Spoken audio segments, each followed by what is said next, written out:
Hello everyone, welcome back to escape channel. నేను మీ సౌజన్య. మీ ఇంటికి చుట్టాలు కానీ లేకపోతే ఫ్రెండ్స్ కానీ వచ్చినప్పుడు వాళ్ళతో టైం స్పెండ్ చేయాలనిపిస్తుంది. అలాగే వాళ్ళ నోటికి కమ్మటి వంట చేయాలనిపిస్తుంది. మరి ఈరోజు నేను చూపించే ఈ చికెన్ ఫ్రైని చాలా సింపుల్గా వాళ్ళతో మాట్లాడుతూనే చేసేయచ్చు. మరి అది ఎలా చేయాలో ఈ వీడియోలో చూసేద్దామా? ఇక్కడ చికెన్ ఫ్రై చేయడానికి నేను 1 కేజీ చికెన్ తీసుకున్నానండి. మరీ పెద్దగా కాకుండా అలాగే మరీ చిన్నగా కాకుండా ఈ సైజులో మనం చికెన్ పీసెస్ని కట్ చేయించుకుంటే సరిపోతుంది.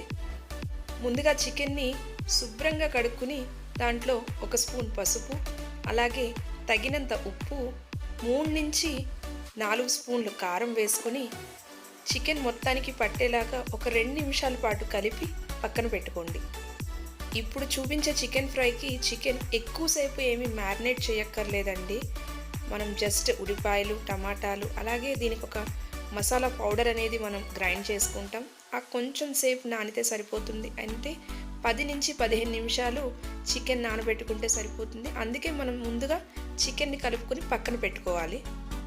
చికెన్ ఫ్రై గురించి ముందుగా మనం మసాలా పౌడర్ ప్రిపేర్ చేసుకుందాం. దీనికోసం 2 బిర్యానీ ఆకులు, 5-6 లవంగాలు, అలాగే ఒక 2 ఇంచుల దాల్చిన చెక్క, 4 లవంగాలు, అలాగే ఒక 2-3 స్టార్ పువ్వులు, 2 మరాఠీ మొగ్గు, అలాగే ఒక చిన్న బ్లాక్ స్టోన్, 1 జావిత్రి, ఇందులోనే ఒక 1/2 స్పూను మిరియాలు, కొంచెం సోంపు, ఇవన్నీ వేశాక ఇందులోనే 2 స్పూన్లు ధనియాలు, అలాగే 1 స్పూన్ జీలకర్ర వేసుకొని చివరిగా కసూరి మేతి కూడా 1 స్పూన్ వేసుకొని వీటన్నిటినీ మెత్తగా రుబ్బుకోవాలండి. ఇలా మెత్తగా రుబ్బుకొని దీన్ని పక్కన ఉంచుకోండి. అలాగే ఇప్పుడు ఫ్రై చేసుకోవడానికి ఒక 2 మీడియం సైజ్ ఉల్లిపాయల్ని బాగా చిన్న చిన్న ముక్కలుగా కోసుకోండి. అలాగే 2 టమాటాలని మెత్తగా పేస్ట్ చేసుకుని వీటిని కూడా పక్కన పెట్టుకోండి. ఇప్పుడు నేను చెప్పిన ఈ కొలతంతా 1 కేజీ చికెన్కి సరిపోతుందండి.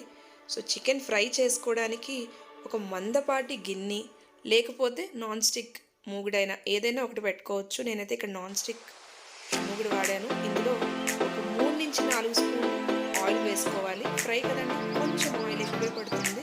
సో ఆయిల్ కొంచెం వేడెక్కాక ఇందులో ఒక 1/2 స్పూన్ షాజీరా, 4 నుంచి 5 పచ్చిమిరపకాయలు చీకు పెట్టేసుకోండి. అలాగే కరివేపాకు, ఫ్రై కూడా కరివేపాకు వేస్తే చాలా బాగుంటుంది.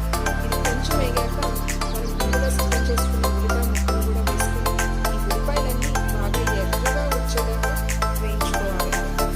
ఉల్లిపాయ వేగాలంటే కూరలోకి వేగిలా కాదండి, కొంచెం ఎర్రగా వేగాలి.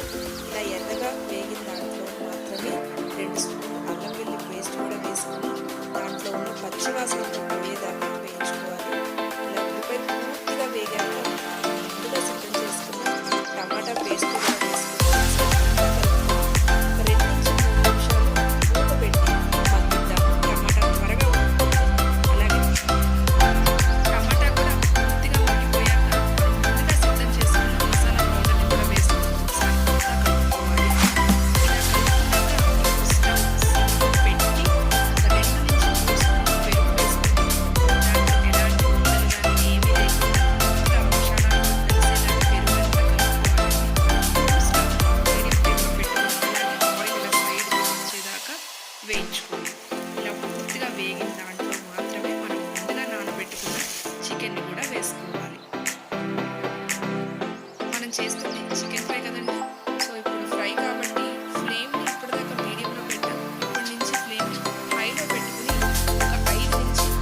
నా స్టైల్లో చికెన్ ఫ్రై రెడీ అయిపోయింది. మరి మీ ఇంటికి ఎవరైనా ప్రత్యేకమైన అతిథులు వస్తే తప్పకుండా ఇది చేసి పెట్టండి.